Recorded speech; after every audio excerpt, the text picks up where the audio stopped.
It's recording. I think the 15th one.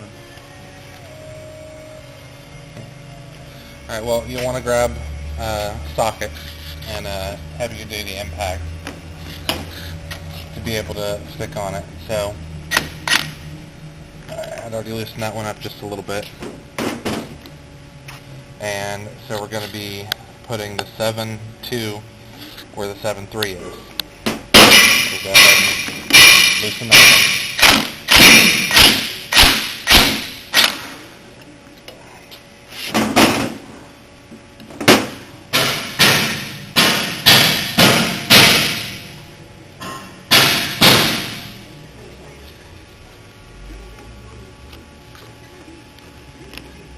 Alright.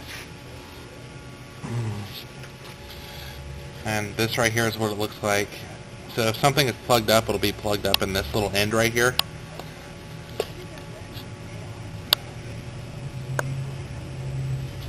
I'll go ahead and remove the other one.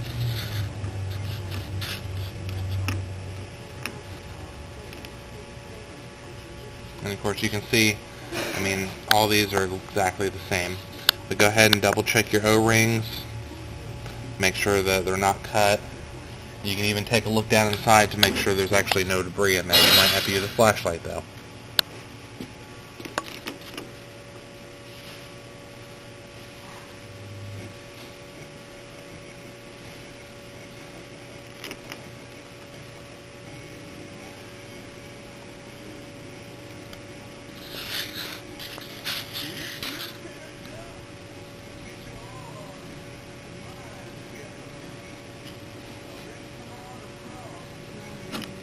Alright, and we'll go ahead and tighten these two back up.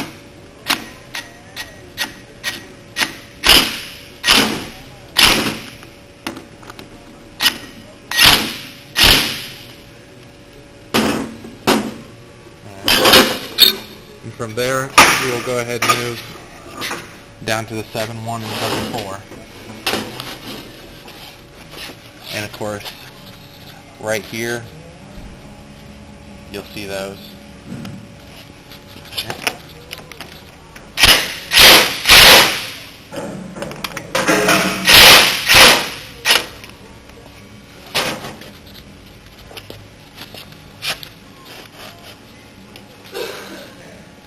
Of course, whenever you pull it out, I mean, you will lose some fluid, but just go ahead and check, make sure there's nothing visible that you can see blocking it at all.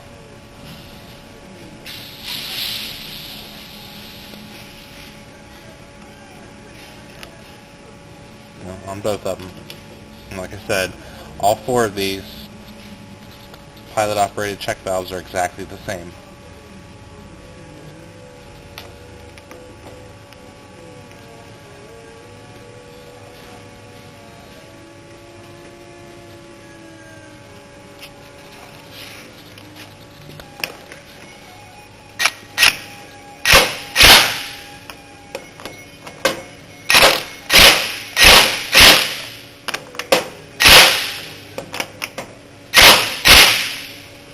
And that's all there is to it, to changing out those check valves. But you'll want to go ahead and basically take the 7.1 and 7.2 and put it in place of the 7.3 and 7.4. The 7.1 and 2 will be going to the C1 port, and then you've got your 7.3 and 7.4, which go to your C2 port.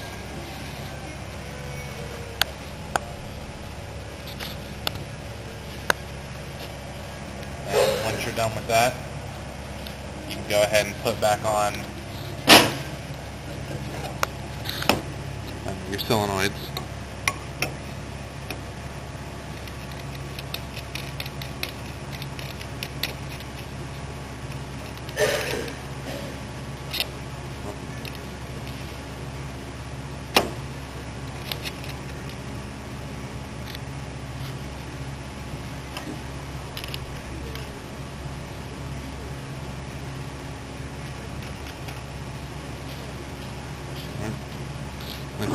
Once you got those on, there's two flat sides, one on each side, so you can actually tighten that down just a little bit.